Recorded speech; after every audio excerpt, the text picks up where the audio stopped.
जय हिंद दोस्तों, स्वागत है आपका हमारे YouTube चैनल पर। दोस्तों, Delhi police head constable ministerial की अभी जल्दी वैकेंसियाँ आने वाली हैं। तो उन वैकेंसियों में आपको क्या क्या डॉक्यूमेंट तैयार रखने हैं, अभी से कौन कौन से डॉक्यूमेंट तैयार करने हैं, उनके बारे में आज इस वीडियो में बातचीत करेंगे। तो एक तो सबसे कॉमन जो डाउट है ना, वो डाउट है ड्राइविंग लाइसेंस का। बहुत सारे कैंडिडेट एक ही क्वेश्चन कर रहे हैं कि क्या ड्राइविंग लाइसेंस की भी इसमें रिक्वायरमेंट होगी। तो देखिए, ड्राइविंग लाइसेंस की रिक्वायरमेंट सिर्फ कांस्टेबल एग्जीक्यूटिव की जो वैकेंसी निकलती है उनमें होती है, और जो हेड कांस्टेबल मिनिस्ट्रियल की वैकेंसी होती है उनमें ड्राइविंग लाइसेंस की ज़रूरत नहीं होती है। बाकी सिर्फ एग्जीक्यूटिव की जो वैकेंसी होती है, चाहे वो सब इंस्पेक्टर की हो चाहे वो कांस्टेबल एग्जीक्यूटिव की हो, उनमें ड्राइविंग लाइसेंस की ज़रूरत होती है। उसके अलावा जो ड्राइवर की निकलती है तो उनमें तो ज़रूरत है ही है।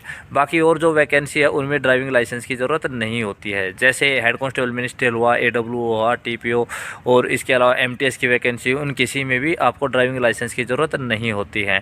तो ड्राइविंग लाइसेंस की ज़रूरत नहीं है, वो आपको बनवाने की ज़रूरत है नहीं। बाकी बनवाने में फ़ायदा ये है कि आगे जैसे कांस्टेबल की वैकेंसी निकलती हैं, जिनका सिलेक्शन नहीं हो पाता है हेड कांस्टेबल मिनिस्ट्रियल में, क्योंकि जो अभी सीरियस होंगे ही नहीं एग्ज़ाम को लेकर, तो उनका सिलेक्शन तो होगा ही नहीं ना।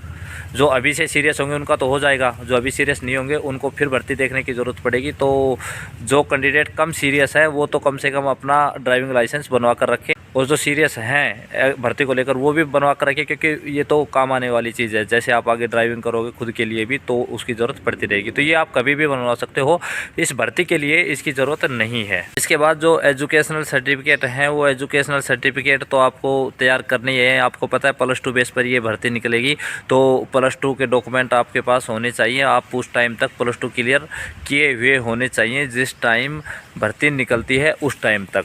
तो वो तो डेट बाद में डिसाइड होगी, जिस डेट को निकलेंगे उसी के अकॉर्डिंग वो होने चाहिए। एक सबसे ज़्यादा इशू आता है कास्ट सर्टिफिकेट का। तो कास्ट सर्टिफिकेट आप अभी से तैयार करवा लीजिए, आप किसी भी कैटेगरी से हो। एक तो EWS अगर कैटेगरी से हैं तो आप वो मार्च के बाद तैयार करवाइए, क्योंकि जो नेक्स्ट ईयर की होगी, यानी जैसे आप अप्रैल में तैयार करवा लीजिए, अप्रैल में जैसे तैयार करवाओगे तो वो नेक्स्ट ईयर के लिए होगी, यानी कि जो 2022 और 23 का जो ईयर होगा फाइनेंशियल ईयर, उसके अकॉर्डिंग वो बनेगी। तो उस टाइम के हिसाब से आपकी होनी चाहिए। जैसे अभी आप बनवाओगे तो वो 2022-23 की नहीं बनेगी, वो 2021-22 की बनेगी, क्योंकि 31 मार्च 2022 तक यही साल चल रहा है। 2021 और 22 फाइनेंशियल ईयर चल रहा है। और OBC की जो कास्ट सर्टिफिकेट है वो भी जैसे हर 3 साल पे चेंज होती रहती है, तो उसके अकॉर्डिंग आप अगर अभी बनवा लोगे OBC की कास्ट सर्टिफिकेट तो वो वैलिड होगी आपकी। उसके लिए कोई ज़रूरत नहीं आपको कि अप्रैल में बनवाने की, वो सिर्फ EWS वालों के लिए है। OBC की कास्ट सर्टिफिकेट अभी बनवा लोगे या पिछले साल बनवाई हुई है तो भी वो वैलिड होगी, उसमें कोई दिक्कत नहीं है। तो और बाकी SC ST की सर्टिफिकेट अगर 2015 के बाद बनी है, 16, 17, 18 कभी भी बनी हुई है, तो वो सभी वैलिड होंगी। या अभी अगर आप नई बनवा लोगे तो वो भी वैलिड होगी। जैसे नई बनवाने में हमेशा बेनिफिट ही रहता है, तो कोशिश कीजिए आप नई बनवा लो।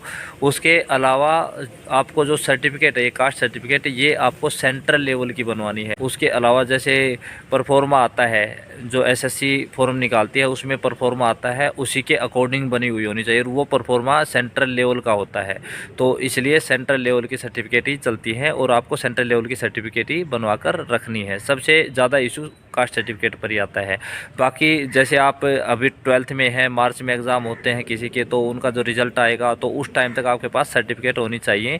जब आपकी सर्टिफिकेट चेक होंगी उस टाइम तक, और क्वालिफाई आप ऑलरेडी पहले होनी चाहिए जिस टाइम आप फॉर्म अप्लाई करोगे उस टाइम तक। एक इन सर्टिफिकेट में सबसे ज़्यादा दिक्कत और भी आती है कि आपका नाम है वो मिसमैच होता है। आपकी जो 10th की सर्टिफिकेट है उसमें अलग होता है, और जो आप कास्ट सर्टिफिकेट या अदर सर्टिफिकेट बनवाते हो उनमें अलग नाम होता है।